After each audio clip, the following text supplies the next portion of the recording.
Hello friends, வணக்கம். Welcome to meow beauty tips Tamil. இன்றைக்கு paleo டயட்டில் 8th டே தான் பார்க்க போகிறீங்க. ஸோ இன்றைக்கி நான் என்னென்ன சாப்பிட்றேன் அப்படின்றத நாங்கள் கூட ஷேர் பண்ணிக்கிறேன். ஸோ இன்றைக்கி ஃபைனல் டே முடிகிற இன்றைக்கி தான் லாஸ்ட் டேன்னே சொல்லலாம். Last day. ஸோ இன்றைக்கி வந்துட்டு நல்லா கிரில் சிக்கன்லாம் சாப்பிடணும் போல் இருந்து. ஸோ நேற்றே நான் சொல்லிவிட்டேன் எங்கள் ஹஸ்பண்ட் கிட்டே கிரில் சிக்கன் வேணும் அப்படின்ட்டு. ஸோ காலையில் எழுந்து வெயிட் செக் பண்ணிவிட்டேன். வெயிட் பார்த்திங்கன்னா எனக்கு ரொம்ப ஹாப்பியாக இருந்தது. 75 வந்துட்டேன். பக்கத்தில் இருக்கிற 95 எனக்கு மறந்தே போச்சு. பட் 75 பார்த்ததுமே ரொம்ப ஹாப்பி. ஸோ ஸ்டார்ட் பண்ணி 1 வீக் கிட்ட ஆகிடுச்சு. 4 கிலோ நான் குறைச்சிட்டேன். ரொம்ப ஹாப்பியாக இருந்தது.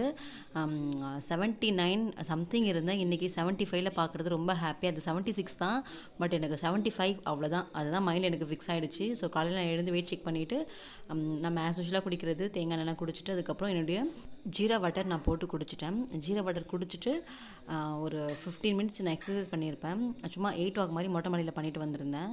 அதுக்கப்புறம் கீழே வந்து ஆம்லா ஜூஸ், இது வந்துட்டு ஆம்லா ப்ளஸ் கருவேப்பிலை, நல்லா ஒரு கைப்பிடி அளவுக்கு கருவேப்பிலை, 4 ஆம்லா, இது வந்து நல்லா திக்காக ஜூஸ் போட்டு வச்சுருக்கேன். இதுதான் நான் குடிக்கிறேன். இப்போ 1 விட்டு 1 நாள் அந்த மாதிரி எடுத்துக்குவேன். ஸோ இது குடிச்சிட்டு அதுக்கப்புறம் ஒரு 12 o'clock போல் ஹஸ்பண்ட் வந்துட்டு கிரில்டு சிக்கன் வாங்கிட்டு வந்துட்டாங்க. கடையில் இருந்து தான் வாங்கிட்டு வந்திருந்தாங்க. இந்த மயோனைஸ் இதெல்லாம் சாப்பிடல, வெறுமனே கறி மட்டும், கிரில்டு சிக்கன் மட்டும் எடுத்துக்கிட்டேன்.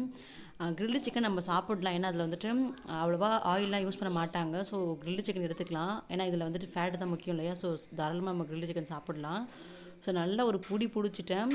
ஏன்னா ஃபுல்லாக காய்கறி முட்டை இந்த மாதிரியே சாப்பிட்டு எனக்கு ரொம்பவே இதுவாக இருந்தது. அதனால் சிக்கன் வாங்கி நல்லா சாப்பிட்டுட்டேன் நான். இதுதான் வந்துட்டு என்னுடைய 8th டேவோட லன்ச்சு.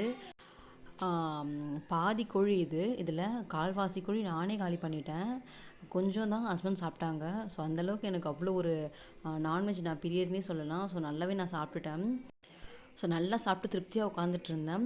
அதுக்கப்புறம் ஒரு 4:30 4:45 சம்திங் அந்த டைமில் வந்துட்டு 2 கொய்யாக்காய் நல்லா செங்காயாக இருந்தது. அதில் ராக் சால்ட்டு, கொஞ்சமாக வீட்டில் அரைச்ச குழம்பு மிளகாய்த்தூள் ஆட் பண்ணி நல்லா பெசரி கொடுத்து இதை ஃபுல்லாக நான் காலி பண்ணிட்டேன். ஸோ ரொம்ப வயிறு வந்துட்டு நல்லா ஃபுல்லாக இருந்தது. சிக்கன் இதுன்னு சொல்லிட்டு சாப்பிட்டு. ஸோ நைட்டுக்கு வந்துட்டு வெளியில் தான் போயிட்டோம். சூப் வந்துட்டு நம்ம பக்கத்துலேயே கிடைக்கும், பக்கத்து ஸ்ட்ரீட்டு தான். ஸோ ஹஸ்பண்ட் வந்துட்டு வீட்டில் இருக்கும்போது நாங்கள் அடிக்கடிக்கு சூப் குடிக்கிறது உண்டு. ஸோ இந்த டைமில் எனக்கு சூப் ரொம்பவே பிடிச்சிருந்தது. வாய்க்கு நல்லா காரமாக நல்லாயிருக்கும். அதனால நைட் வந்து நான் சூப் தான் குடித்தேன். சூப் வந்துட்டு நம்ம தாராளமாக எடுத்துக்கலாம். நம்ம நார்மல் டயட்லேயும் சூப் வந்துட்டு நம்ம ஆட் பண்ணிக்கலாம், இன்க்ளூட் பண்ணிக்கலாம். வெஜ்ஜு சூப்பு, மஷ்ரூம் சூப்பு, அதுக்கப்புறம் மட்டன் சூப்பு, இது 3 தான் நான் மாற்றி குடிச்சிட்ருப்பேன். இன்றைக்கி வந்துட்டு மஷ்ரூம் சூப் தான் நான் குடிச்சிருந்தேன். ஸோ ரொம்ப இன்றைக்கி வயிறு ஃபுல்லாக இருந்தது. ஸோ என்னுடைய டின்னர் வந்துட்டு நான் 7:30 நான் ஃபினிஷ் பண்ணிட்டேன். 1 வீக் பேலியோ டயட்டில் பார்த்தீங்கன்னா 4 கிலோ கம்மி பண்ணிட்டேன். ரொம்ப ஹாப்பியாக இருந்தது. நெக்ஸ்ட்டு வந்துட்டு நிறைய அப்டேட்லாம் வரதான் போகுது. அதெல்லாம் நீங்கள் பார்க்க தான் போகிறீங்க. அதெல்லாம் நீங்கள் பார்க்கணும் அப்படின்னா மறக்காமல் என் சேனலை சப்ஸ்கிரைப் பண்ணிக்கோங்க. இந்த வீடியோ உங்களுக்கு பிடிச்சிருந்தா பெரிய லைக் கொடுங்க. பற்றின கருத்துக்களை எனக்கு கீழே கமெண்ட்டில் சொல்லுங்கள். தேங்க்யூ ஃப்ரெண்ட்ஸ், பாய்.